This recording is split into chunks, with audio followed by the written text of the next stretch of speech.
بسم الله الرحمن الرحيم. السلام عليكم ورحمة الله وبركاته. الحمد لله رب العالمين، والصلاة والسلام على أشرف المرسلين وعلى آله وصحبه وسلم. إن الحمد لله نحمده ونستعينه ونستغفره ونؤمن به ونتوكل عليه، ونعوذ بالله من شرور أنفسنا ومن سيئات أعمالنا. من يهده الله فلا مضل له ومن يضلله فلا هادي له، وأشهد أن لا إله إلا الله وحده لا شريك له، وأشهد أن محمدا عبده ورسوله. أما بعد، فيا أيها الناس أوصيكم عباد الله وإياي أولا بتقوى الله. قال الله تعالى: يا أيها الذين آمنوا اتقوا الله حق تقاته ولا تموتن إلا وأنتم مسلمون. وقال تعالى أيضا: يا أيها الناس اتقوا ربكم الذي خلقكم من نفس واحدة وخلق منها زوجها وبث منهما رجالا كثيرا ونساء، واتقوا الله الذي تساءلون به والأرحام إن الله كان عليكم رقيبا. وقال تعالى أيضا: يا أيها الذين آمنوا اتقوا الله وقولوا قولا سديدا يصلح لكم أعمالكم ويغفر لكم ذنوبكم، ومن يطع الله ورسوله فقد فاز فوزا عظيما. صدق الله العلي العظيم. قال نبينا صلى الله عليه وسلم: فإن الأصدق الحديث كتاب الله، وخير الهدي هدي محمد صلى الله عليه وسلم، وشر الأمور محدثاتها، وكل محدثة بدعة، وكل بدعة ضلالة، وكل ضلالة في النار. வார்த்தைகளில் சிறந்தது அல்லாஹுடைய வார்த்தை என்றும், வழிகாட்டுதலில் சிறந்தது நபிகள் நாயகம் ஸல்லல்லாஹு அலைஹி வஸல்லம் அவர்களுடைய வழிகாட்டுதல் என்றும், காரியங்களில் மிக மிக கெட்டது மார்க்கத்தில் புதுமையை உண்டாக்குவது, ஒவ்வொரு புதுமையான காரியம் வழிகேடுகள் அனைத்தும் உங்களை நரகில் கொண்டு போய் சேர்க்கும் என்று நமது நபி ஸல்லல்லாஹு அலைஹி வஸல்லம் அவர்கள் தங்களுடைய ஒவ்வொரு சொற்பொழிவிலும் இந்த மனித சமுதாயத்திற்கு ஞாபகப்படுத்தியதை இந்த நல்ல சந்தர்ப்பத்தில் இங்கு ஒன்று கூடி இருக்கின்ற உங்களுடைய சிந்தனையிலும் ஆரம்பமாக இந்த நபிமொழியை ஞாபகப்படுத்தி எனது உரையை ஆரம்பம் செய்கிறேன். அல்ஹம்துலில்லாஹ்.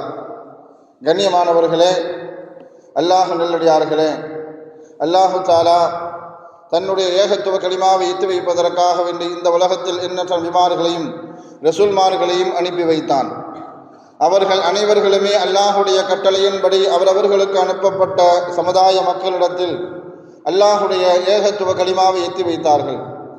அத்தனை நபிமார்கள் மீதும் ரசூல்மார்களின் மீதும் இறுதியாக வந்த நமது நபி ஸல்லல்லாஹு அலைஹி வஸல்லம் அவர்களின் மீதும் அவர்களுக்கு இறங்கிய இறை செய்தியை கண்ணால் கண்டும் காதால் கேட்டும் அப்படியே ஈமான் கொண்ட உத்தம சத்திய சஹாபாக்கள் சஹாபி பெண்மணிகளின் மீதும் அவர்களுக்கு பின்வந்த தாபீன்கள் தபா தாபீன்கள் இமாம்கள் நல்லோர்களின் மீதும் குறிப்பாக இந்த ஜும்மாவில் அல்லாஹ்வை பற்றியும் அவனுடைய தூதர் முஹம்மது நபி ஸல்லல்லாஹு அலைஹி வஸல்லம் அவர்களை பற்றியும் தெரிந்து கொள்வதற்காக வேண்டி இங்கு ஒன்று கூடியிருக்கின்ற உங்கள் மீதும் என் மீதும் உங்களது குடும்பத்தாரின் மீதும் எனது குடும்பத்தாரின் மீதும் அல்லாஹுடைய சாந்தியும் சமாதானமும் பொருத்தமும் மன்னிப்பும் இன்றும் என்றென்றும் உண்டாவதாக என்று கூறி எனது உரையை ஆரம்பம் செய்கிறேன். அல்ஹம்துலில்லாஹ்.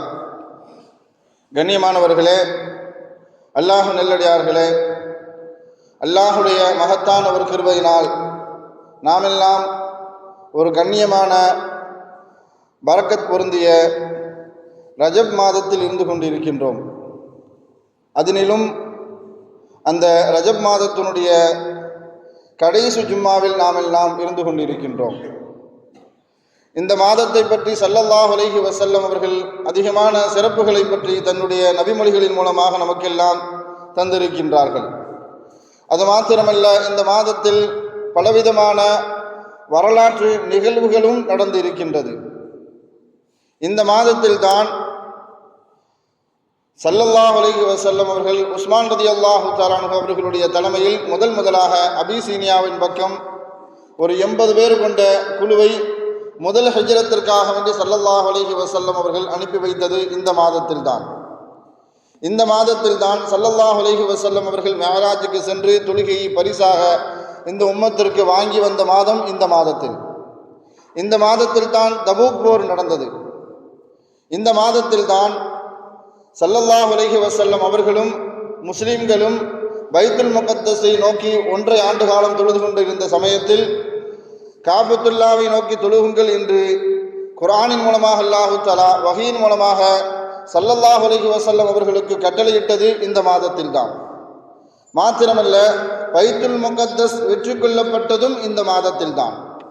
இந்த மாதத்தில் தான் ஹாஜா முஹினுத்தீன் சிஸ்தி ரஹ்மத்துல்லாஹி அலைஹி அவர்களுடைய தலைமையில் அவர்களுடைய கரம் பிடித்து 90,000 பேர் இஸ்லாத்தை ஏற்றுக்கொண்டதும் இந்த மாதத்தில் தான். இப்படி பலவிதமான வரலாற்று நிகழ்வுகளை இந்த மாதம் தன்னில் சுமந்து கொண்டிருக்கின்றது. குறிப்பாக இந்த மாதத்தில் தான் ஆரம்பத்தில் நான் சொல்வது போல ஸல்லல்லாஹு அலைஹி வஸல்லம் அவர்கள் மிஅராஜுக்கு சென்று தொழுகையை பரிசாக வாங்கி வந்தார்கள். இந்த மாதத்தில் ரஜப் மாதம் வந்துவிட்டாலே, அதிலும் குறிப்பாக மிஅராஜ் வந்துவிட்டால் நாம் ரமலானுக்கு நெருக்கமாக இருக்கிறோம் என்பதை நாம் உணர வேண்டும். ரமலானில் செய்யக்கூடிய அனைத்து காரியங்களுக்காக வேண்டியும் நாம் இப்பொழுதே இருந்து தயார் நிலையில் ஆக வேண்டும். மாத்திரமல்ல, அந்த தயார் நிலைக்காக வேண்டி நம்மளை சரி செய்து கொள்ள வேண்டும். இந்த சமூகத்தினுடைய மிகப்பெரிய கவலைக்குரிய வேதனைக்குரிய ஒரு செய்தி என்னவென்றால், இந்த சமூகத்தில் உள்ள அனைவருமே கிட்டத்தட்ட வயது வித்தியாசம் இல்லாமல், ஆண் பெண் என்று இருபாலரும் பாகுபாடு இல்லாமல், பெரியவர் முதியவர் வயதானவர் என்று சிறியவர் என்று எந்தவிதமான பாகுபாடும் இல்லாமல் அல்லாஹ் நம் மீது கடமையாக்கியுள்ள கடமைகளில் அனைவருமே அசட்டையாக பொடுபோக்காக விடக்கூடிய ஒரே ஒரு வணக்கம் தொழுகைதான். ஆனால் அந்த தொழுகையை தான் ஸல்லல்லாஹு அலைஹி வஸல்லம் அவர்கள் மக்காவிலிருந்து புறப்பட்டு பைத்துல் முகத்தஸிற்கு சென்று அங்கிருந்து 7 வானங்களை கடந்து ஒவ்வொரு வானத்திலும் ஒவ்வொரு நபிமார்களையும் சந்தித்து, முதல் வானத்தில் ஆதம் அலைஹிஸ்ஸலாம் அவர்களையும், 2வது வானத்தில் யஹ்யா அலைஹிஸ்ஸலாம் ஈசா அலைஹிஸ்ஸலாம் அவர்களையும், 3வது வானத்தில் யூசுப் அலைஹிஸ்ஸலாம் அவர்களையும், 4வது வானத்தில் இத்ரீஸ் அலைஹிஸ்ஸலாம் அவர்களையும், 5வது வானத்தில் ஹாரூன் அலைஹிஸ்ஸலாம் அவர்களையும், 6வது வானத்தில் மூசா அலைஹிஸ்ஸலாம் அவர்களையும், 7வது வானத்தில் இப்ராஹிம் அலைஹிஸ்ஸலாம் அவர்களையும் சந்தித்து, அதன் பிறகு சொர்க்கத்தில் உண்டான சொர்க்கத்தையும் பார்த்து அதனுடைய இன்பங்களையும் ரசித்துவிட்டு, அதன் பிறகு நரகத்திற்கு அங்கு இருக்கக்கூடிய வேதனைகளையும் பார்த்துவிட்டு, சித்ரத்துல் முன்தஹா என்று சொல்லக்கூடிய மலக்குமார்களே செல்ல முடியாத அந்த பகுதியும் தாண்டி அல்லாஹ்வை சந்தித்து 50 வக்து தொழுகைகளை 5 வக்து தொழுகையாக மாற்றி இந்த உலகத்திற்கு மிகப்பெரிய அளவுக்கு கேடயமாக கொண்டு வந்தது அந்த வணக்கம். அந்த வணக்கத்தை தான் இந்த சமூகத்தில் உள்ள பல பேர் அசட்டையாக விற்றுக்கொண்டு இருக்கிறோம். நான் ஸல்லல்லாஹு அலைஹி வஸல்லம் அவர்கள் எச்சரித்தார்கள், கியாமத்தினுடைய மறுமை நாளினுடைய முதல் அடையாளமே சமூகத்தில் உள்ள தொழுகையாளிகளுடைய உள்ள உள்ளத்திலிருந்து தொழுகையினுடைய அச்சம் எடுக்கப்படும் அப்படின்னு ஸல்லல்லாஹு அலைஹி வஸல்லம் அவர்கள் சொல்லியிருக்கிறாங்க. பள்ளிவாசல் நிரம்பி வழியும் ஜும்மா நாள் அன்னைக்கு அதிகமான பேர் தொழுகைக்காக வேண்டி வருவார்கள். ஆனால் அந்த தொழுகையில் அவர்களுக்கு ஈடுபாடு இருக்குமா, தொழுகையினுடைய அச்சம் இருக்குமா, தொழுகையினுடைய ஓர்மை இருக்குமா என்று கேட்டால் யாருடைய உள்ளத்திலும் ஓர்மை இருக்காது. இதுதான் கியாமத்தினுடைய அடையாளங்களில் முதல் அடையாளம் என்பதாக ஸல்லல்லாஹு அலைஹி வஸல்லம் அவர்கள் எச்சரித்தார்கள். தன்னுடைய சக்கராத்துடைய நிலையில கூட ஸல்லல்லாஹு அலைஹி வஸல்லம் அவர்கள் எந்த அளவுக்கு சொன்னாங்க அப்படின்னு சொன்னால், அஸ்ஸலா அஸ்ஸலா அப்படின்னு சொல்லிக்கிட்டே இருந்தாங்க, தொழுகையை பேணுங்கள் தொழுகையை பேணுங்கள். ஆனால் ஜும்மாவிலும் சரி மற்ற இடத்திலும் சரி தொழுகையை பற்றி பேச ஆரம்பிச்சிட்டோம் அப்படின்னு சொன்னாலே என்ன இவருக்கு வேலை இல்லையா அப்படிங்கிற மாதிரி அந்த அந்த அந்த சப்ஜெக்டை எடுத்தாலே அது அந்த பேசக்கூடிய விஷயத்திலும் கூட ஒரு போக்கு காட்டுவார்கள். ஆனால் ஸல்லல்லாஹு அலைஹி வஸல்லம் அவர்கள் இன்னொரு எச்சரிக்கையை பகிரங்கமாக சொல்லி காட்டினார்கள். முதலில் கியாமத்தில் அடியானிடத்தில் அல்லாஹு தஆலா கேட்கக்கூடிய முதல் கேள்வியை தொழுகையை பற்றித்தான். அவ்வளு யுஸ்அலு பிஹில் அப்து மின் அமலிஹி யௌமல் கியாமா ஸலாத்துஹு. அல்லாஹு தஆலா தன்னுடைய அடியானிடத்தில் கேட்கக்கூடிய முதல் கேள்வி தொழுகையை பற்றித்தான் இருக்கும் என்பதாக ஸல்லல்லாஹு அலைஹி வஸல்லம் அவர்கள் வலியுறுத்தினார்கள். அல்லாஹ் குர்ஆன்ல நபிமார்களுடைய தொழுகையை பற்றி வரிசையாக சொல்லி காட்டுவான். நபிமார்களுடைய தொழுகை எப்படி இருந்துச்சு, அந்த தொழுகையின் மூலமாக அவர்கள் பெற்ற இன்பம் மாத்திரமல்ல, அவர்கள் பெற்ற உதவி, அதன் மூலமாக அவர்களுக்கு கிடைத்த வெற்றி, ஜக்கரியா அலைஹிஸ்ஸலாத்தை பற்றி அல்லாஹ் சூரத்து மரியம்லையும் சூரத்து ஆல இம்ரான்லையும் அல்லாஹு தஆலா சொல்லி காட்டுவான். பல ஆண்டுகளாக அவர்களுக்கு குழந்தையே இல்லை என்று விரக்தியுடைய நேரத்தில் அல்லாஹ்விடத்தில் பல ஆண்டுகளாக தன்னுடைய இயலாமையை தன்னுடைய பலகீனத்தை வெளிப்படுத்தி அல்லாஹ்விடத்தில் துஆ செய்தார்கள். யா அல்லாஹ், எனக்கு வயதாகிவிட்டது, என்னுடைய மனைவி மலடியாகிவிட்டால் குழந்தை பிறக்கக்கூடிய எந்த சாத்தியக்கூறும் இல்லை, ஆனால் எனக்கு குழந்தை பிறக்க வேண்டும், எனக்கு நீ குழந்தையை தரணும் அப்படின்னு என்ன செஞ்சாங்க? தன்னுடைய இயலாமையும் தன்னுடைய பலகீனத்தையும் வெளிப்படுத்தி அல்லாஹ்விடத்தில் துஆ செய்த நேரத்தில் யஹ்யா என்ற பெயர் சூட்டப்பட்ட ஒரு குழந்தையை நான் உங்களுக்கு தருவதாக வாக்குறுதி கொடுத்து அந்த செய்தியை மலக்கின் மூலமாக ஜக்கரியா அலைஹிஸ்ஸலாம் இடத்துல தூதுவர் வந்த நேரத்தில் ஜக்கரியா அலைஹிஸ்ஸலாம் அவர்கள் எப்படி நடந்து கொண்டார்கள், அவர்களுடைய நிலை எப்படி இருந்ததுன்னு அல்லாஹு தஆலா குர்ஆன்ல சூரத்து ஆல இம்ரான்ல அல்லாஹு தஆலா பதிவு செய்வான். ஃபனாதத்துஹுல் மலாயிகத்து வஹுவ காயிமுன் யுஸல்லி ஃபில் மஹ்ராப். மலக்குமார்கள், நான் உங்களுக்கு ஒரு குழந்தையை தரப்போறேன், மாத்திரமல்ல ஆம்பளை பிள்ளையை தரப்போறேன், அந்த ஆம்பளை பிள்ளைக்கு பேர் வைக்கிற செலவு கூட கிடையாது, யஹ்யா என்று பெயர் சூட்டப்பட்ட ஒரு குழந்தையை நான் உனக்கு தரப்போறேன் அப்படிங்கிற செய்தியை மலக்கு கொண்டு வரக்கூடிய நேரத்தில் அவர்கள் மெஹராபில் நின்று தொழுது கொண்டு இருந்த நிலையில் மலக்கு வந்தார்கள் என்பதாக அல்லாஹு தஆலா சூரத்துல் ஆல இம்ரான்ல பதிவு செய்வான். இப்ராஹிம் அலைஹிஸ்ஸலாம் அவர்கள் தனக்காக வேண்டியும் தன்னுடைய சந்ததிகளுக்காக வேண்டியும் கேட்ட துஆவை அல்லாஹு தஆலா குர்ஆன்ல பதிவு செய்வான். ரப்பி ஜஅல்னி முகீமஸ்ஸலா வ மின் ذُرِّيَّتِي. யா அல்லாஹ், என்னையும் என்னுடைய சந்ததிகளையும், குடும்பத்தார்கள் சொல்லி சுருக்கமா முடிக்கல இப்ராஹிம் அலைஹிஸ்ஸலாம், என்னுடைய சந்ததிகளையும் சேர்த்து எல்லாவரையும் அனைவரையும் நீ தொழுகையாளியாக ஆக்கு. இந்த தொழுகையை, இந்த துஆவை நாம நம்மளுடைய தொழுகையில, நம்மளுடைய எல்லா நேர தொழுகையிலும் நாம் அதிகமாக கேட்க கடமைப்பட்டு இருக்கிறோம்.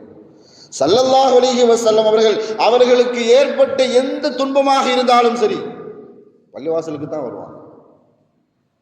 எல்லா விதமான கஷ்ட காலகட்டத்திலும் நிர்பந்தமான காலகட்டத்திலும் ஸல்லல்லாஹு அலைஹி வஸல்லம் அவர்கள் தொழுகையை கொண்டே உதவி தேடினார்கள். அது பத்ருடைய காலகட்டமாக இருந்தாலும் சரி, நாளைய தினம் பத்ரு நடக்க போகுது, இன்றைய தினம் ஸல்லல்லாஹு அலைஹி வஸல்லம் அவர்களுடைய கூடாரத்தில் நின்று கொண்டு தொழுது கொண்டே இருந்தார்கள், சுஜூதில் இருந்து கொண்டே இருந்தார்கள். ஸல்லல்லாஹு அலைஹி வஸல்லம் அவர்கள் மூத்தாகிவிட்டார்களோ என்ற எண்ணம் வரும் அளவுக்கு ஸல்லல்லாஹு அலைஹி வஸல்லம் அவர்களுடைய தொழுகை இருந்தது. மாத்திரமல்ல, ஹந்தக்கினுடைய சமயம் மதீனாவை சுற்றி 12,000 எதிரிகள் உள்ளக்க வந்துட்டான்னு சொன்னால் மதீனா என்ற ஒரு நகரமே இல்லாத அளவுக்கு அழித்து விட்டு சென்று விடுவார்கள். அந்த மாதிரி சூழ்நிலையிலும் கூட நாளைக்கு ஹந்தக்கு போர் நடக்க போகுதுன்னு சொன்னால் இன்றைய இரவு ஸல்லல்லாஹு அலைஹி வஸல்லம் அவர்கள் தொழுது கொண்டு இருந்தார்கள். எந்த அளவுக்குன்னு சொன்னால் ஸல்லல்லாஹு அலைஹி வஸல்லம் அவர்கள் சஹாபாக்களை பார்த்து கேட்குறாங்க, எதிரிகளுடைய நிலையை பற்றி என்னிடத்தில் அறிவிப்பவர் யார்? அங்கே போய் உளவு பார்த்துட்டு வரணும், அவங்க எத்தனை பேர் இருக்கிறாங்க, அவர்களுடைய சூழல் என்ன என்று உளவு பார்த்து கொண்டு வருபவர் யார் என்று சொன்ன நேரத்தில் இந்த மாதிரி ஸல்லல்லாஹு அலைஹி வஸல்லம் அவர்கள் கேள்வி கேட்டுட்டாங்கன்னு சொன்னால் சஹாபாக்களுக்கு மத்தியில் போட்டி வந்துடும். நான் நீன்னு போட்டி எழுந்திருச்சு, யார சொல்லலாம், நான் போயிட்டு வரேன் அப்படின்னு சொல்லுவாங்க. ஆனால் இப்படி அறிவித்த பின்னாடியும் கூட எந்த சஹாபியும் எழுந்திருக்கல. நான் கடுமையான பசி, அதை விடவும் கடுமையான குளிர்பட்ட காலம், குளிர் காலகட்டத்தில் கந்தக்கு போர் நடக்க போகுது. ஆனால் இருந்தாலும் ஸல்லல்லாஹு அலைஹி வஸல்லம் அவர்கள் ஒரு சஹாபியை பெயர் கூலி அழைத்தார்கள். யா ஹுதைஃபா, நீங்க எழுந்திருச்சிருங்க, எதிரியை போய் சந்திச்சுட்டு வாங்க, அவங்களுடைய நிலை என்ன அப்படின்னு சந்திச்சுட்டு வாங்க. அவங்க வரக்கூடிய நேரத்தில் ஹுதைஃபத்துல் யமான் ரலியல்லாஹு அறிவித்து காட்டுவார்கள், நான் வருகிறேன். எல்லா சஹாபாக்களும் தூங்கி கொண்டிருந்தார்கள், ஆனால் ஸல்லல்லாஹு அலைஹி வஸல்லம் அவர்கள் முஸல்லாவில் இருந்து தொழுது கொண்டிருந்தார்கள் என்பதாக. அந்த சமூகத்தில் ஏற்படக்கூடிய எந்த காரியங்களுக்கும் தொழுகை மாத்திரமே தீர்வு. அதுதான் மார்க்க நமக்கு கற்றுத்தருது.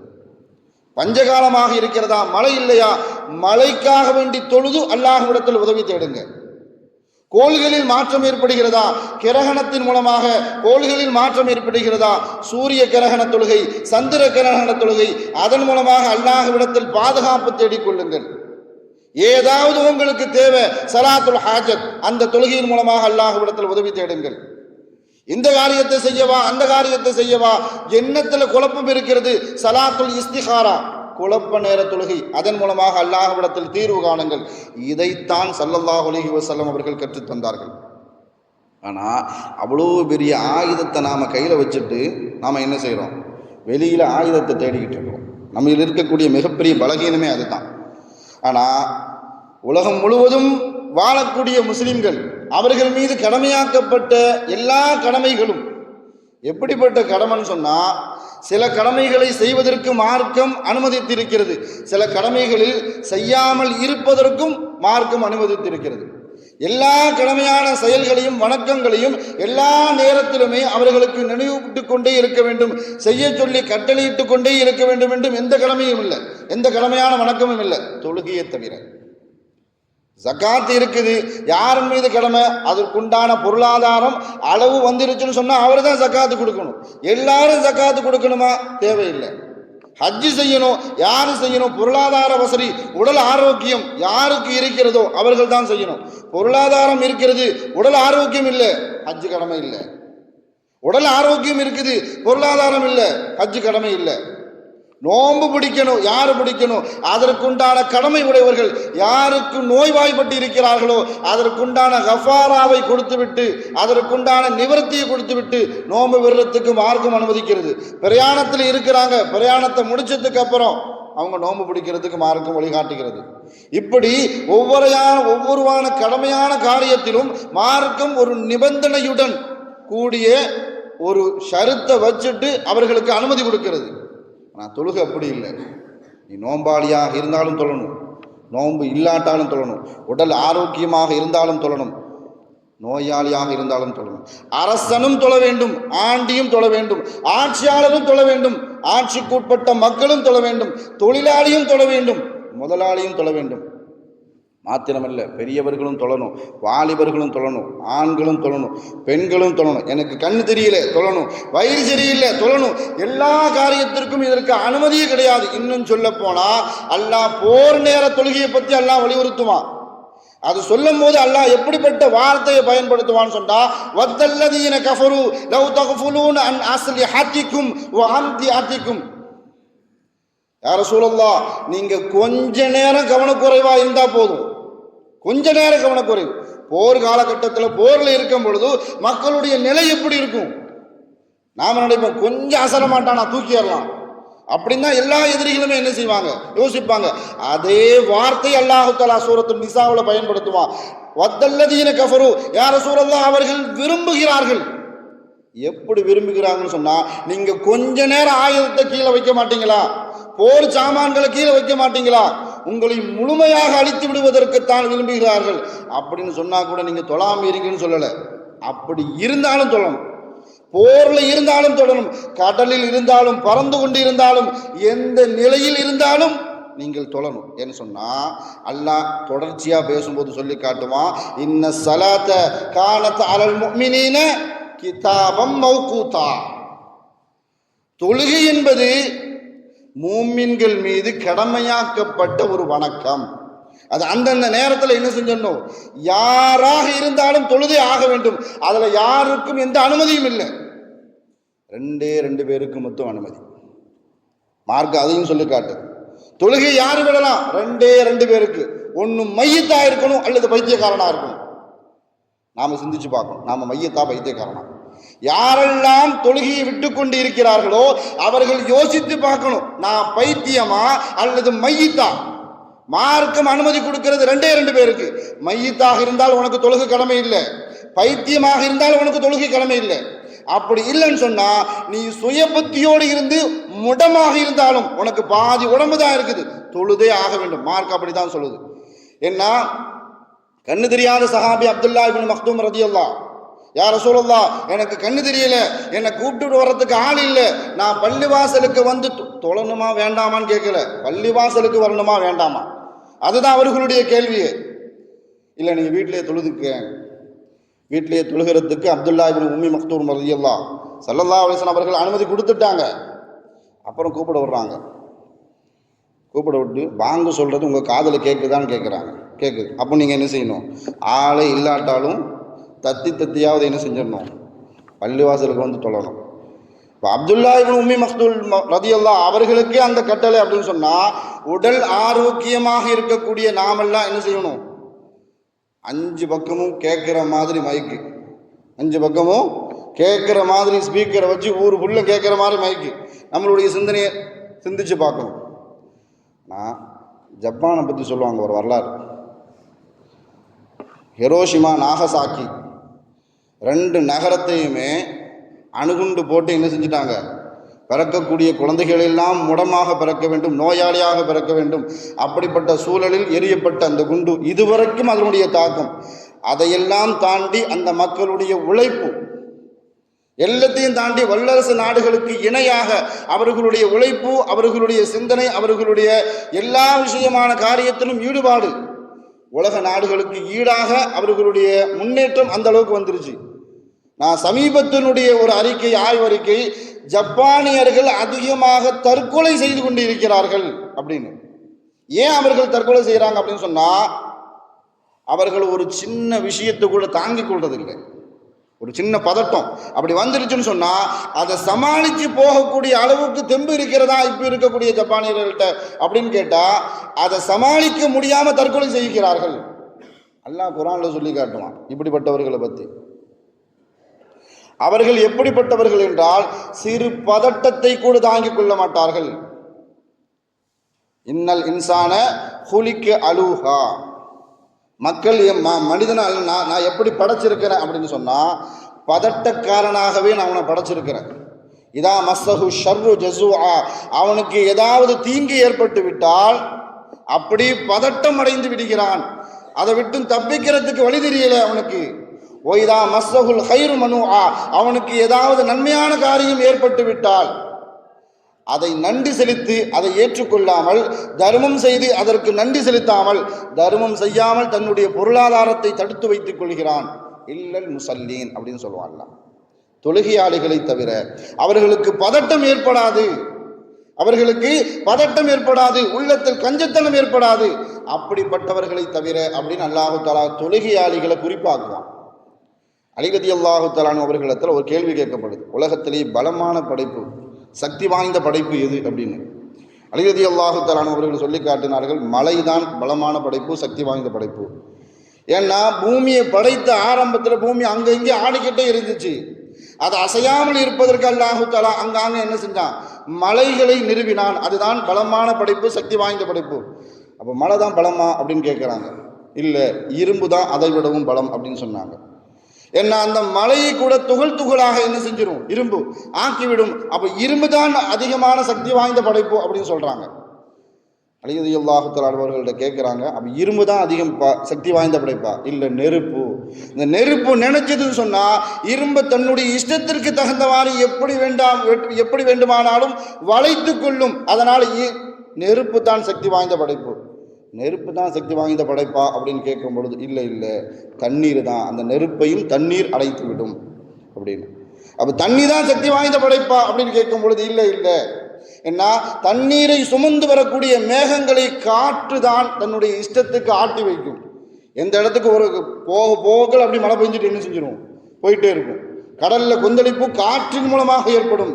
அப்படி இருக்கும் பொழுது காற்று தான் சக்தி வாய்ந்த படைப்பு அப்படின்னு. காற்று தான் சக்தி வாய்ந்த படைப்பா அப்படின்னு கேட்கும்போது, இல்லை இல்லை, போதை அப்படின்னு சொன்னாங்க. ஒரு மனிதனுக்கு போதை ஏற்பட்டு விட்டால் தன் முன்னாடி இருப்பவர் யார் என்று தெரியாது, உறவுக்காரர் யார் என்று தெரியாது, அவருடைய கண்ணியம் என்று யாருக்கும் தெரியாது, தான் இஷ்டத்துக்கு நடப்பான். போதை தான் சக்தி வாய்ந்தது அப்படின்னு சொன்னாங்க. அப்போ போதையில் இருப்பவன் தான் சக்தி வாய்ந்த மனிதனா? இல்லை, தூக்கம் அப்படின்னு சொன்னாங்க. தூங்கிட்டேன்னு சொன்னா அவன் என்ன செஞ்சிருவான், அவன் பேசாம இருப்பான் அப்படின்னு சொன்னாங்க. தூக்கம்தான் சக்தி வாய்ந்ததா? இல்லை, கவலைன்னு சொன்னாங்க. ஒரு மனுஷனுக்கு கவலை வந்துடுச்சுன்னு சொன்னா தூக்கம் எங்க போறதுன்னே தெரியாது. கவலை தான் சக்தி வாய்ந்ததா அப்படின்னு கேட்கும்போது, இல்லை இல்லை, அல்லாஹுடைய திக்ருன்னு சொல்லி காட்டினாங்க அலி ரலியல்லாஹு. அல்லாஹுடைய திக்ர் ஒரு மனிதனுடைய உள்ளத்தில் வந்து விட்டால், அதனால தான் ஸல்லல்லாஹு அலைஹி வஸல்லம் அவர்கள் சொல்லி காட்டினார்கள், அஸ்ஸலாத்து மிஃப்தாஹுல் ஜன்னா, தொழுகை என்பது சொர்க்கத்தின் சாவி. நாம் அப்படி சொர்க்கத்தை சாவியை கையில் வச்சிருக்கோமா அப்படின்னு கேட்டால் நிறைய பேர் தொலைச்சிட்டோம். நிறைய பேர் அந்த சாவியை தொலைத்து கொண்டு அலைகிறோம். ஏன்னா சொர்க்கத்தில் இருக்கிறது நிம்மதி, சொர்க்கத்தில் இருப்பது இன்பம், சொர்க்கத்தில் இருப்பது சந்தோஷம். அந்த சந்தோஷம் எங்கே கிடைக்கும்னு சொன்னால் தொழுகையில் கிடைக்கும். ஸல்லல்லாஹு அலைஹி வஸல்லம் அவர்கள் இன்னொரு ஹதீஸில் சொல்லி காட்டுவாங்க, அஸ்ஸலாத்து மிஅராஜுல் முஃமினீன், தொழுகை என்பது மூமின்களுக்கு மிஅராஜ். ஸல்லல்லாஹு அலைஹி வஸல்லம் அவர்கள் மிஅராஜுக்கு போனதே தொழுகையை வாங்கிட்டு வர்றதுக்கு, அல்லாஹ்வை சந்திப்பதற்காக வேண்டி. ஆனால் ஒவ்வொரு நேர தொழுகையிலையும் நாம் அல்லாஹ்வை சந்திக்கக்கூடிய உரையாடக்கூடிய ஒரு வாய்ப்பு கிடைக்கிறது. ஆனால் அந்த மேராஜ் ஏன்னு சொன்னால் ஸல்லல்லாஹு அலைஹி வஸல்லம் அவர்கள் மேராஜுக்கு போயிட்டு வந்த பிறகுதான் கூடுதலாக அவர்களுடைய பணி மும்முரமாக செய்தார்கள். ஒரு சக்தி வந்த மாதிரி, ஒரு பலமான ஒரு சக்தி தன் கூட இருக்கிற மாதிரி மேராஜுக்கு போயிட்டு வந்ததுக்கு பிறகுதான் அவர் அப்படி செய்தார்கள். அதனால தான் ஸல்லல்லாஹு அலைஹி வஸல்லம் அவர்கள் சொல்லி காட்டும் பொழுது, தொழுகையில தான் என்னுடைய கண்குளிர்ச்சி இருக்கிறது. நாம நிம்மதியை தேடுறது, சந்தோஷத்தை தேடுறது, இன்பத்தை தேடுறது வெளியில தேடிக்கிட்டு இருக்கிறோம். ஆனால் ஒவ்வொரு நாளும் நமக்கு அழைக்கப்படுகிறது ஹய்யா அலஸ் ஸலா, வெற்றியின் பக்கம் பாருங்கள், ஹய்யா அலல் ஃபலா. வெற்றியை நாம வெளியில தேடுறோம், சந்தோஷத்தை வெளியில தேடுறோம், நிம்மதியை வெளியில தேடுறோம். ஆனா அல்லாஹ் சொல்றது, ஸல்லல்லாஹு அலைஹி வஸல்லம் அவர்கள் வழிகாட்டுவது, உங்களுக்கு தொழுகையில தான் எல்லாமே இருக்குது. உனக்கு வாழ்க்கையில வெற்றி வேணுமா தொழுது, குடும்பத்தில் வெற்றி வேணுமா தொழுவுங்க, வியாபாரத்தில் வெற்றி வேணுமா நீங்க தொழுவுங்க, உடல் ஆரோக்கியம் வேண்டுமா தொழுவுங்க, இம்மையில வெற்றி வேணுமா தொழுவுங்க, மறுமைக்கு வெற்றி வேணுமா உங்களுக்கு தொழுவுங்க. எல்லாம் குர்ஆன்ல கிண்டல் அடிக்கிற மாதிரி ஒரு ஆயத்தில் சொல்லி காட்டுவான், சூரத்து தாஹால, வஅமுர் அஹ்லக பிஸ்ஸலா, உங்களுடைய குடும்பத்தார்களை நீங்க தொலை வைங்க, தொலை சொல்லுங்க, வஸ்தபிர் அலைஹா, நீங்களும் தொழுவுங்க அப்படின்னு சொல்லிட்டு நாம சொல்லுவோம், உன் வாழ்க்கையை நீ பார்த்துக்கப்பா, எனக்கு 5 பைசா தர வேண்டாம், உன் வாழ்க்கையை நான் உன்னை படிக்க வச்சுட்டேன், உனக்கு முன்னேற்றி உனக்கு சர்டிஃபிகேட்டை வாங்கி தந்தாச்சு, எனக்கு நீ செலவுக்கு ஒன்றும் தர வேண்டாம், உன் வாழ்க்கையை நீ பார்க்குற அளவுக்கு உன்னுடைய வாழ்க்கை தரத்தை நீ உயர்த்திக்கிட்டேன்னு சொன்னா அதுவே எனக்கு போகும். எல்லா பெற்றவர்களும் தன்னுடைய பிள்ளைகள்கிட்ட சொல்லக்கூடியது.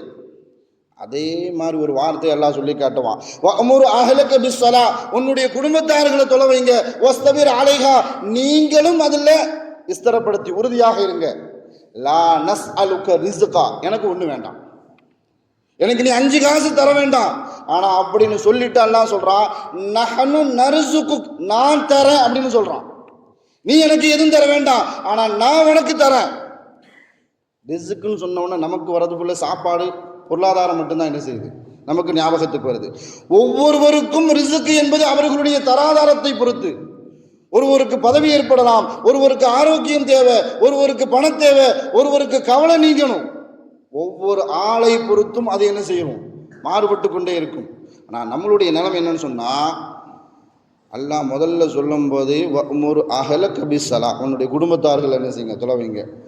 ஆலிமிசாவா இருந்தாலும் சரி, அமீர் சாபா இருந்தாலும் சரி, ஹாஜியாரா இருந்தாலும் வீட்டிலேருந்து கிளம்பும் போது கதவு தாப்பால் போகும்போது சத்தம் கேட்காம சாப்பிட்டு என்ன செய்யணும், சாத்திட்டு வரணும். சத்தம் கேட்டுட்டு அப்படின்னு சொன்னா அவன் முழிச்சிருவா, என் பேரை முழிச்சிருவான், என் பேத்தி முழிச்சிருவா. நேற்று தான் என் மக ஊர்லேருந்து வந்திருக்கிறா, இன்னைக்கு தான் என் மருமகன் வந்திருக்கிறாரு, அவருக்கு டிஸ்டர்ப் ஆயிரும் அப்படின்னு எல்லாருடைய நிலமும் இப்படித்தான் இருக்குது. ஆனா அந்த பள்ளிவாசலை இடிச்சுட்டானா, அங்க மைக்கு போட விட மாட்டேங்கிறானா அப்படின்னு நாம என்ன செய்யறோம், வீதிக்கு வந்து போராடுவோம். ஆனா நம்மளுடைய நிலைமை என்னன்னு சொன்னா, உத்தரப்பிரதேசத்திலையும் மகாராஷ்டிராவிலும் ஒரு கேஸ் நடந்துகிட்டு இருக்குது. வெளியில மைக்கு வச்சு சவுண்ட் வச்சு பாங்கு சொல்லணுமா கூடாதா? முஸ்லீம் தரப்பு எங்களுடைய மத சுதந்திரத்தில் நீங்கள் தலையிடுகிறீர்கள், முஸ்லீம் தரப்பு வாதம். எதிர்த்தரப்பினுடைய வாதம் என்னன்னு சொன்னா, கசப்பா இருந்தாலும் ஏற்றுக்கொண்டே ஆக வேண்டும், அதுதான் நிதர்சனமான உண்மை. எதிர்த்தரப்பினுடைய வாதம், அங்க பஜார்ல பள்ளிவாசல் இருக்குது, அங்க வெளியில மைக்கு வச்சிருக்கிறாங்க, எல்லாத்துக்கும் சத்தம் கேட்குது, ஆனா தொலை போறது 10 பேர் தான் போறான். தொலை போறதுக்கு அங்க நீங்க சஃப பார்த்தீங்க அப்படின்னு சொன்னா 10 பேர் தான் நிக்கிறாங்க. 10 பேருக்காக வேண்டி அப்படி சமண்டு வச்சு நாம பாங்கு சொல்லணுமா? 10 பேர் அங்க கடையில போய் கூப்பிட்டாலே வந்துருவாங்களே, இவங்களை எதுக்காக வேண்டி சத்தம் போட்டு பாங்க சொல்லணும்? இதே நிலைமை தான் ஊருக்குள்ள இருக்கக்கூடிய பள்ளிவாசல்களிலும். நாம என்ன நினைக்கிறோம்னு சொன்னா, நம்மளுடைய எதிரியை வீழ்த்தணும், ஆயுதமே இல்லாம வீழ்த்தணும்னு நினைக்கிறோம். ஆனா பகிரங்கமான பயங்கரமான ஆயுதத்தை எல்லாம் நம்ம கையில தந்திருக்கிறோம், அதை பயன்படுத்துவதற்கு நாம என்ன செய்யல, தயார் நிலையில இல்லை. ஆனா அல்லாஹ் சொல்லக்கூடிய ஆயுதம் என்னன்னு சொன்னா, ஸல்லல்லாஹு அலைஹி வஸல்லம் அவர்கள் மக்கால இருக்கும் பொழுது தொழுகை கடமையாக்கப்பட்டு விட்டது. அந்த மாதிரி நேரத்தில் அபூஜஹல் எப்படியாவது ஸல்லல்லாஹு அலைஹி வஸல்லம் அவர்களை ஓரம் கட்டிட்டு அழிக்கணும் அப்படிங்கிறதுல குறியா இருக்கிறான். வெளிநாட்டில் போய் சம்பாதிச்சுட்டு பொருளாதாரத்தை ஈட்டி கொண்டு வந்துட்டான். அது வரைக்கும் மக்காவினுடைய சட்டம் குறைஷி குடும்பத்தை, அதுவும் குறிப்பாக ஸல்லல்லாஹு அலைஹி வஸல்லம் அவர்களுடைய குடும்பத்தை நெருங்கணும் அப்படின்னு சொன்னால் பல பேருக்கு தைரியம் கிடையாது. இவர்கள் மேலே கை வச்சா அவங்க குடும்பத்தார்கள் எல்லாரும் வந்துடுவாங்க, அதனால் எல்லாருக்கும் அந்த பயம் உள்ளத்தில் இருந்துச்சு. ஆனால் அபூஜஹலுக்கு ஒரு தனிரங்கமான ஒரு தைரியம் வந்துட்டு. எப்படிப்பட்ட தைரியம் அப்படின்னு சொன்னால், வெளிநாட்டுக்கு போனால் தன்னுடைய வியாபார பொருளை விற்றான், சம்பாதிச்சுட்டு பைசா நிறைய கொண்டு வந்துட்டான். பைசா வந்துருச்சு அப்படின்னு சொன்னால் கண்ணு முன்னு தெரியாமல் ஆட ஆரம்பிச்சிருவாங்க சில பேர். அதே மாதிரி தான் இவன் ஆட ஆரம்பித்தான். மக்காவினுடைய சட்டத்தை மதிக்கிறது இல்லை, குறைஷி குடும்பத்தை மதிக்கிறது இல்லை. எப்படியாவது ஸல்லல்லாஹு அலைஹி வஸல்லம் அவர்களை அழித்தொழிக்க வேண்டும் என்ற குறிக்கோளோடு செயல்பட்டவன் மக்காவில் தொழுவதற்கு ஸல்லல்லாஹு அலைஹி வஸல்லம் அவர்களை தடுத்துட்டான். மக்காவில் தொழுகிறதுக்கு ஸல்லல்லாஹு அலைஹி வஸல்லம் அவர்களை தடுத்துட்டான். அதில் முதலாக குர்ஆனில் இறக்கி வைக்கப்பட்ட அத்தியாயம் இக்ரா பிஸ்மி ரப்பிக்கல் லதீ ஹலக். அந்த அத்தியாயத்தில் எல்லாம் தொடர்ச்சியாக சொல்லிட்டு வரும் பொழுது அரஐத்தல்லதி யன்ஹா, நபி அவன் எப்படிப்பட்டவன் சொன்னா, அபுதன் இதா சல்லா, உங்களை காபாவில் தொழுவதற்காக வேண்டி தடுக்கான், உங்களை தடுக்கிறான். ஆனால் அப்படி சொல்லிட்டு வரும்போது அல்லாஹ் சொல்லுவான், நீங்கள் கவலைப்படாதீங்க, கடைசி ஆயத்தை எல்லாம் முடிக்கும் பொழுது வஸ்ஜுது வக்தரிப் அப்படின்னு சொல்லி முடிப்பான். நீங்கள் தொழுவுங்க, அதை கொண்டு என்ன நெருங்க அப்படின்னு சொல்லிட்டு அந்த சூறால இடையில் அல்லாஹ் சொல்லுவான், அலம் யஅலம் பி அன்னல்லாஹ யரா, நீங்கள் கவலைப்படாதீங்க, அவனை நான் பார்த்துக்கிறேன்.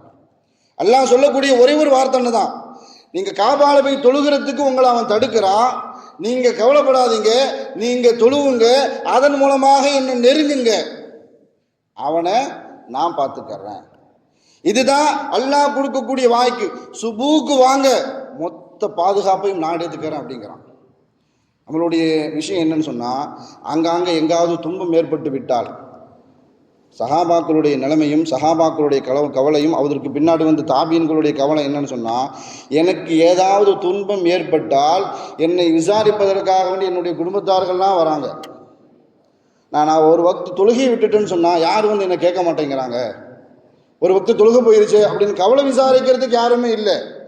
ஆனால் ஸல்லல்லாஹு அலைஹி வஸல்லம் அவர்கள் சொல்லி காட்டும் பொழுதோ, உங்களுக்கு உலகம் சார்ந்த விஷயமும் அதற்குண்டான பொருளாதாரமும் உங்களுக்கு வேண்டுமா, சுபூஹுடைய முன் சுன்னத்து தொழுவுங்க அப்படின்னு சொல்கிறாங்க ஸல்லல்லாஹு அலைஹி வஸல்லம் அவர்கள். சுபூ தொழுதுட்டீங்க அப்படின்னு சொன்னால் மொத்த பாதுகாப்பையும் அல்லாஹு தஆலா தன் பொறுப்பில் எடுத்துக்கிறான். அதே மாதிரி அஸ்ர் தொழுது விட்டால் உங்களுடைய குடும்பம், உங்களுடைய உலகம், சொர்க்கம் எல்லாத்தையும் தருவதற்கு நான் தயாராக இருக்கிறேன். ஆனால் ஒரு வக்து அசர் தொழுகையை விட்டு விட்டால் நம்ம குடும்பத்தை இழந்த மாதிரி, நம்ம உலகத்தை இழந்த மாதிரி. ஒரு விபத்தில் தன்னுடைய குடும்பத்தை இழந்தவன் என்ன சொல்லுவான், நானும் அந்த விபத்தில் போயிருந்தா நல்லா இருக்குமே, நான் மட்டும் இந்த உலகத்தில் இருந்து என்ன செய்ய போகிறேன் அப்படின்னு தான் நாம் கேட்போம். ஆனால் அல்லாஹ் சொல்லக்கூடியது, நீங்கள் அசர் தொழுவுங்க, எல்லாத்தையும் நான் தரேன் அப்படின்னு சொல்கிறான். ஆனால் அசர் மட்டும் தொழுகிறது இல்லை, 5 வக்து தொழுகணும். அதைத்தான் அல்லாஹ் என்ன செய்கிறான், சில பேர் சில வக்து மாத்திரம் தொழுது விட்டு அல்லாஹ்விடத்தில் மன்றாடுன்னு சொன்னால் முட்டி முட்டி கேட்டாலும் விட்ட வக்துக்குண்டான பதிலை என்ன செஞ்சாகணும், சொல்லி ஆகணும். அதைத்தான் அல்லாஹ் சொல்லி காட்டுறான் மேராஜின் மூலமாக. மேராஜுக்கு வந்ததே நம்மளுடைய ஆயுதத்தை ஸல்லல்லாஹு அலைஹி வஸல்லம் அவர்கள்ட்ட கொடுக்கத்தான். ஏன்னா மூசா அலைஹிஸ்ஸலாம் உட்பட எல்லா நபிமார்களும் தொழுகையின் மூலமாகத்தான் என்ன செஞ்சாங்க, உதவி தந்தாங்க. இந்த அபூஜஹல் தடுத்ததின் காரணத்தினால் நான் பார்த்துக்கிறேன்னு அல்லாஹ் சொன்னான்ல, அதுக்கப்புறம் என்ன நடந்துச்சுன்னு சொல்லி அன்னை ஆயிஷா ரலியல்லாஹு சொல்லி காட்டுவாங்க. கரெக்டாக 1.5 வருஷம், கரெக்டாக சரியாக 1.5 வருஷத்தில் எல்லாருமே பத்ரில் கருவறுக்கப்பட்டார்கள் அப்படின்னு சொல்கிறாங்க அன்னை ஆயிஷா ரலியல்லாஹு. யாரெல்லாம் ஸல்லல்லாஹு அலைஹி வஸல்லம் அவர்கள் காபாவுக்கு சென்று தொழுவதை தடுத்தார்களோ, பி அன்னல்லாஹ யரா, நபியே நீங்கள் தொழுவுங்கள், அவர்களை நான் பார்த்துக்கிறேன்னு அல்லாஹு தஆலா வாக்குறுதி கொடுத்தான். அந்த வாக்குறுதி எப்பொழுது நிறைவேற்றப்பட்டது அப்படின்னு சொன்னால், பத்ரில் அல்லாஹ் என்ன செஞ்சான், அதற்குண்டான பகரத்தை அல்லாஹு தஆலா கொடுத்தான். தொழுகை தான் இந்த உம்மத்தினுடைய மிகப்பெரிய ஆயுதம், கேடயம். அதன் மூலமாக நாம் அல்லாஹ்விடத்தில் எதை கேட்டாலும், ஏன்னா அல்லாஹ் கஞ்சம் கிடையாது, நாம் ஒரு தடவை 2 தடவை கேட்டால் என்ன செஞ்சிருவோம், அடுத்த தடவை கேட்கறதுக்கு யோசிப்போம். ஆனால் அல்லாஹ்விடத்தில் கேட்கறது அல்லாஹு தஆலா எதிர்பார்க்குறான். இன்னும் சொல்ல போனால், நம்மளை ஒரு ஆள் வந்து எங்கள் வீட்டுக்கு வாங்க, எங்கள் வீட்டுக்கு வாங்க, ஒரு தடவை அடம் பிடிப்போம், 2 தடவை அடம் பிடிப்போம், 3ஆவது தடவை அவர் தான் கூப்பிட்றாருல போயிட்டு வாங்கலங்க அப்படி நாமளும் என்ன செய்வோம், பக்கத்தில் இருந்து சிபாரிசு செய்வோம். ஆனால் பள்ளிவாசல்ல 5 நேரத்திற்கும் அழைக்கப்படுகிறது, வருடம் முழுவதும் அழைக்கப்படுகிறது. நான் வர்றதுக்கு தான் நமக்கு என்ன செய்யலை, விருப்பம் இல்லை. ஏன்னு சொன்னால் அல்லாஹ்வின் மீது நமக்கு பயம் இல்லை, அல்லாஹ்வின் மீது நமக்கு அச்சம் இல்லை, தொழுகையின் மீது நமக்கு எந்த விதமான ஈர்ப்பும் இல்லை. அல்லாஹ் பாதுகாக்கணும். அதற்காக வேண்டித்தான் மிஅராஜின் மூலமாக அல்லாஹு தஆலா இந்த சமூகத்திற்கு மிகப்பெரிய கேடயத்தையும் ஆயுதத்தையும் தந்திருக்கிறான்னு சொன்னால் அதன் மூலமாக அல்லாஹ்விடத்தெல்லாம் அதிகப்படியான உதவியை தேட கடமைப்பட்டிருக்கிறோம். அல்லாஹு தஆலா நம்மையும் நம் சந்ததிகளையும் நம் குடும்பத்தார்களையும் நிரந்தர தொழுகையாளியாக, அல்லாஹுக்கு பிடித்தமான தொழுகையாளியாக ஆக்கி அருள் புரிவானாக. வாழும் காலமெல்லாம் மருத்துவமனை கஷ்டங்கள் செலவுகள் அனைத்தையும் விட்டும் அல்லாஹு தஆலா நம்மை பரிபூர்ணமாக பாதுகாப்பானாக. வாழும் காலமெல்லாம் நோய் நொடிகள் இல்லாமல் உடல் ஆரோக்கியத்தோடு மன நிறைவோடு இன்பத்தோடு அல்லாஹ்வை நின்று வணங்கி வழிபட்டும் வாழும் நசீபை எல்லாம் அல்ல அல்லாஹ் உங்களுக்கும் எனக்கும் நம்மை ஈண்டெடுத்த தாய் தந்தையர்களுக்கும் நம் மனைவி மக்கள் உற்றார் உறவினர் யாவருக்கும் கொடுத்தருள் புரிவானாக என்று கூறி இந்த வார்த்தை நிவர்த்தி செய்கிறேன். வாஹிரு தாவானா அல்ஹம்துலில்லாஹி ரப்பில் ஆலமீன்.